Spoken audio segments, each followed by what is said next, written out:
Streaming live from the John Placchino studio inside of High Tech High School. This is the MPR Show on WHIT Podcasting. Call in and join the conversation at 201-589-0321. I'm your announcer, Kanan, and now your host, Jose. Ladies and gentlemen, welcome back to the MPR Show. Haven't been able to do one this week, but we have a very special guest. I'm here, Kanan's here, and we have Justin Smith coming out of Rutgers University. And it is an honor to have you on the show, sir. It is an honor to have you on the show. Well, it is. I'm happy to be here. So awesome. Now, before we get into your career path and how you got to Rutgers, there you go. Round of applause for Mr. Smith. That's what I'm talking about. I didn't know we had a studio audience today. Indeed. We always got a live audience. Now, what does your job consist of at Rutgers University? Okay, so what I do at Rutgers University is I'm known as an academic media producer, and what that basically entails, obviously, producers are very wide-ranging and do a lot of responsibilities. But what I'm in charge of is helping mainly faculty and staff create educational content that's used within Rutgers, whether it's an online course or whether it's an educational outreach, all within the media context. So we create mostly videos. Sometimes we'll do graphic design. Sometimes we'll do other types of media as well, but mainly like podcasting, like we're doing now with podcasts. But most of it has to do obviously with an academic or educational content that we either need to get for students or outreach or communities or whatever needs to be done in that respect. That's awesome. All right. What do you do at the academic media production department at Rutgers? Well, I'm considered producer, so I'm basically the lead of my department. Awesome. So I run a staff of maybe six different employees that I have who are all media professionals. And what I like to say is they're mostly multi-tools within my organization, within my department, meaning that not everybody, like you don't have a specialty, like you just don't do camera or you just don't do lighting or editing. You do everything. Some people definitely have specialties, but like I have one guy who's an audio guru who just knows everything about audio, knows how to fix audio, knows how to set up microphones up, everything. But everybody has to know a little bit about something because you never know what you'll be given in a certain day in order to work on. So my role is basically as a project manager and leader of the group. I function sometimes as a director, mainly a producer, sometimes a director on talent, screen, also as a project manager and coordinator for the different projects that come into ours. So I'm in charge of intaking, client relations, working them through the project as to what they need, scheduling time, scheduling staff, making sure all deadlines are met, and making sure that anything that they need, videographer-wise, production-wise, post-production-wise, production-wise, that I get that to my staff when they need it. That is a heavy job. That is a heavy job. Well, I don't think so, but I appreciate that you think so. No, I certainly think so. But one thing that I love that you said, and I've heard this so much throughout, my experience here at High Tech, and just I feel like it's gonna follow me throughout my career, is basically covering covering the basics and covering all the sets that you have to do. Like we're on screen now, but we're always doing production behind the scenes, whether it's over here or it's in the production set in our catwalk and control rooms. So I love that you said that. Now, what other experiences do you have in this department outside of working at Rutgers University? Oh, that's great. I have a very vast experience. It's wonderful. Mainly, I've been working in media, I'll say, since I was in high school, just because I was kind of just explaining to one of your instructors earlier that I said, I wish when I was in high school that they had this because this is fantastic what you have here. But like I was, again, it was pre-cell phone, kind of laptop, non-linear editing. So you had to kind of just, if you're into this type of thing, you had to kind of beg, borrow, and steal whatever you could find in order to do it. So our high school had a camera in the athletics department, and I kind of made a friend with the athletics department director, and so he would give me the camera in order to work on projects on my own. And I'm gonna date myself here, but I basically figured out how to edit between two VHS machines. I'm not sure if you guys are familiar with those at all. Yeah, we got. I know your generation is like, they're like, what is that? I don't know what that is. We're like kids. Makes me feel old, yeah. But I used to be able to take one and then put it into the other machine, and then I'd have to play it, pause, and record like manually in order to edit. So think of that. Yeah, think of that. That was my first experience in doing this. But I figured it out, and then I was just into media ever since then. So any opportunity I would get, went to college, and got my bachelor's in communications with a film focus. And then I've actually have several small certificates and degrees that I've gotten between then and now. So I'll just say this much. Here's my words of wisdom to everybody: is that I preach lifelong learning. So obviously, you guys are in the media, you guys are into production. Things always change. Things are always changing. There's new technologies coming out. There's always things that definitely change within a production environment. Just keep on top of those and just keep going back and learning and learning and learning and learning and learning. Because again, from where I was starting to even now, it's just the technology is just amazing. It just keeps growing and growing and growing. There's always new ways of doing things. And so that's my words of wisdom for everybody out there today. Just lifelong learning. I feel like we got a little lucky, that we were born in 2006 or whatever it may be. Yes. And we're now living in this new modern era where, we come to school and we have stations like this, because I could not imagine going on a VHS and the stop, start, stop, start, stop, I can't either at this point, but with everything, all the new technology, I'm like, well, I actually did that. So kind of a crazy thing. But anyway, I'll just kind of go without going through an entire history. I've worked through about almost every type of industry in the media. Right. I've been in TV news. I've been in broadcasting. I've been in films. I've actually worked on films. I've worked on music videos. So I'm trying to think other weird things. And then I kind of pivoted at one point, went back to school, ended up learning graphic design. So I added that to my retinue. And then I ended up working in kind of education in, actually it was training for the National Guard. I ended up working on distance learning for the National Guard, which has kind of got the education bug in my system, and thinking, hey, if I can learn how to merge like education and media technology, that's really super powerful. And it feels like it's something you can do that's meaningful and purposeful, like you're teaching people, like that lifelong learning. Then I found out what an instructional designer was, which is basically, in a nutshell, somebody who designs instruction. And I wanted to merge media and instructional design into one thing. Went back, got my master's in instructional design and technology, and now I merged both of them into trying to make high quality educational products. And that's the nutshell. Yeah, it's wonderful. That's great. I know you mentioned how you're really into the lifelong learning thing. Yes. Before, you said like you got the education bug from working with the National Guard. Was there a goal in mind before that? There was, actually. Funny enough, I actually wanted to become a director of photography on I'll say serialized science fiction show. That was kind of my goal. The closest I got to that was I worked on a pilot project, which was based off of King Arthur and the Knights of the Round Table, which is maybe at this point, that was probably around 1999, 2000. And we tried to go out and sell it. And I was on the group that put it together. We went out and tried to sell it. It just wasn't biting at the time. So it kind of went nowhere.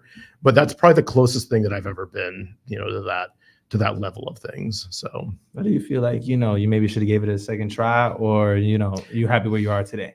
I'm pretty happy, actually. That's wonderful. Where I am today, because again, just through evolution and just through, wisdom and growth, I've kind of learned that, again, I felt like that was something I wanted to do, but at this point, I feel like what I do is very meaningful now. So, and very purposeful. So and I'm actually impacting, obviously entertainment is like the goal, because entertainment's everywhere. And, that's kind of like a pie in the sky. Hey, I'd really love to work in this industry. But I think I realized that there was a lot more impact in what I'm doing now than necessarily that. Okay.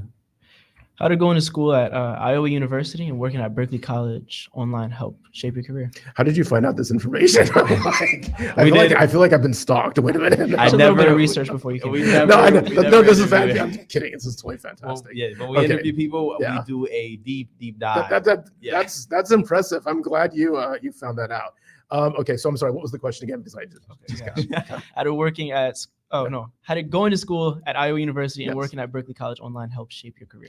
Interesting. Okay, University of Iowa. It's because I'm actually from Iowa, so I just went there. How it shaped my career? I think that in the University of Iowa, I'm trying to think I think college is just good experience all around. I feel like I grew as a person, and then as far as like finding interest in media, and I learned through, obviously the few production classes I was able to attend, because they were kind of very it was hard to get into them because it was such a small program.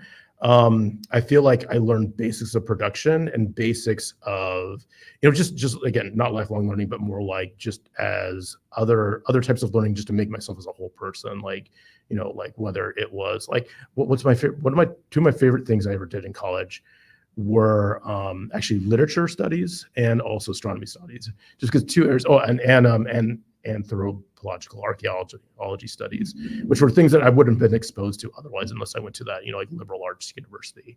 So I feel like those kind of tempered my interest and gave me, a little bit more of a say in kind of things that I was going to do future on. Berkeley College, actually I worked there. So that was kind of after the National Guard, and that was kind of my first foray into education. And that actually, again, I will pride myself in that they did not have a video department before I started their video department. They hired me to build it out. So I had that experience where I built like 2 studios for their faculty, as well as basically created a framework for like what faculty should do in online courses based off of my previous experience within the National Guard and doing that distance learning. And then that actually, oddly enough, doing that for about 6 years, then transitioned into my position now at Rutgers. So it's kind of the same thing, but expanded. So we'll run a little speed round here. Sure. I always do this. I've done this in my last interview. Sure. Mm-hmm. I call it the 1 minute offense, but Okay. we're just gonna roll with it here. Sure, and actually, you mentioned Iowa University, Yes. Hawkeyes. Yes. How yes. was life on campus at a Big Ten school? I liked it a lot, actually. Okay. It's actually really, in a Big Ten school, it was like really dynamic. There was a lot going on. Whatever your interest level was, you could find, cohorts that would share in your interest area. Again, for me, going to college was more of a feel thing. Like I went to several different colleges and visiting before I applied, and just university just kind of fit my personality really well, and the diversity of it was amazing. So I think that was just a good eye-opening experience and just kind of be on my path. And Big Ten, obviously everything's football in the Midwest. I think it is here too in some degree. But everybody's into football. I think I went to 1 Hawkeye game. Right. Are we out of time? I think we're gonna go a little overtime here, just a little bit, a little bit. Sorry. Awesome. I'm talking too much. You can tell me to. No, you're good, man. Great. You're good. Perfect. It's wonderful. Now we read that you were in the National Guard. I was not in the National Guard. I worked for I worked as a Guard. civilian contractor for the National Guard. Right, and you mentioned it, previously. Yes. If you were in the National Guard, I feel like this conversation would be just a little bit different. Sure. But how was your time at the National Guard, and why were you there? Okay, so what I did was so I was working as a civilian contractor through an outside company for the National Guard, and when I was there, I was on a team that would work on distance learning for soldiers. So for example, if they couldn't get like the National Guard soldiers to attend certain trainings, we would be responsible for creating that online training that they could take, like if they're in a different state or across seas. That experience was actually one of my favorite jobs I've ever had. Mm-hmm. And basically, I'm trying to think. It rings twice. That's okay. Yeah. It's kind of like throwing off my thought train process. So basically, the interesting thing about that job is that, again, I think that's kind of where I go back to what I was talking about earlier about being very impactful. Like I suddenly realized when working this job, like, hey, I'm creating this stuff so that, soldiers in combat, can, like, one of the main courses I worked on was the Combat Lifesavers course, which is basically techniques on how to stop bleeding of soldiers out in the field, as well as to do, combat, medical techniques to keep soldiers alive. And I'm like, wow, this is like impactful. This is like something that is actually going to help save lives out in in a war zone or something. And that, I think, is the moment I had when I was like, wow, this is super impactful, and I don't know if I could say much more about that, but that just, was a big moment in my life where I'm like, this is meaningful and very important. And what I'm doing is actually something that impacts people. That's why I asked about it. I was like, there's no way, you worked there and there wasn't. If we had time, I could tell a fun story too, but if we have time, but that's I got you. Great. We'll speak about it off air. Okay, that's fine. That's fine. So I know you mentioned that you've been Yeah. doing media for a long time. Yes. You mentioned since high school. Yes. What inspired you to enter that field?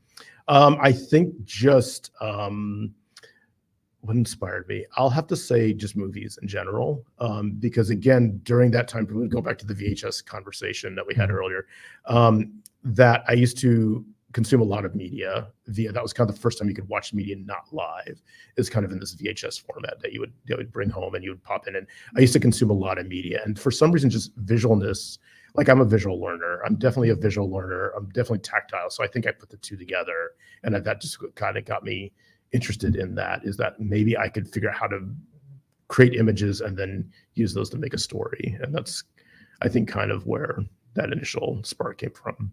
Gotcha. Now, as an aspiring media broadcaster like myself, what information or advice could you give a high school senior or the younger generation? I can give you a lot of advice. I'm trying to keep it quick. Let's see. We're running down the last two questions. Understood. So let's see. Okay, so let's see. So I'd say my first advice is network. Okay. You know, I mean, obviously networking is kind of the most important thing, people skills and networking, because the more people, the more opportunities you'll get, the more, you know, if you don't know somebody, somebody will know somebody, you know, that type of thing. And just, you know, Right. being a good person and a good, you know, friendly, outgoing, good person, networking well, you know, that would be the first thing I would recommend. The second thing, again, lifelong learning, I'll always go on that, because that's always continue to learn, always continue to look what's trending, what's new, what's out there. AI tools, I'd say just look at AI tools, because it's a big thing. It's coming out. You know, if you haven't yet, take a look at them, because it's just going to get, there's just going to be more and more and more of that. And then my second thing is pick and choose your battles. So what that means is not everything is worth a fight. So if you really want something, you know, try to push it, but not everything needs to be a fight. So I hear that. That's something I need to practice a little bit more. Because at the end of the day, you know, I care a lot about this field. So when I see it being done wrong, you know, it's offensive. Understood. So I totally understand what you mean. And networking is a big deal, you know. And That's how we've gotten a lot of the opportunities we have so far. indeed, Right, indeed. right. The school has helped us a lot. Take us home. All right, got you. Who would you credit as a big figure in your career? A big figure? Yeah, someone who's helped you out a lot. Okay. It is my mentor, whose name is Al Rivera, and he basically is I believe, an Emmy-winning. Wow. I'm not saying director for art. He's a lighting director, an Emmy-nominated lighting director, and he's actually, again, he's worldwide. He's worked on stuff all over the world. He actually took me under his wing again many years ago and taught me pretty much everything I knew about lighting, and taught me a lot about production. And that was kind of like my you know, throw me out of the, you know, pan into the fire moment, when he kind of like took me under his wing. And I credit a lot of what I do and a lot of my choices based off of what he taught me, you know, as a person, and also culturally. It was just a good, because he's Puerto Rican and he taught me a lot about Puerto Rican culture and stuff I never really knew about. So I really, I'd say Al Rivera is definitely the biggest influence that I had. If you can find mentors, that's fantastic, and people who will show you things, that's even better than gold, I'll tell you. Well, we've been blessed with a few great mentors here, Mr. DePero and Ms. Cabrera. And it's funny that you mentioned, you know, Puerto Rican, because I always got to throw it out there. Yeah. I myself am Puerto You Rican. are? Okay, Boricua, correct? Yes. Boricua indeed. So that's going to wrap this one up. Thank you so much for welcoming to come on the show. It's been a great one. It's been an honor. Ladies and gentlemen, that is the MPR Show special guest with Justin Smith. Thank you very much for watching.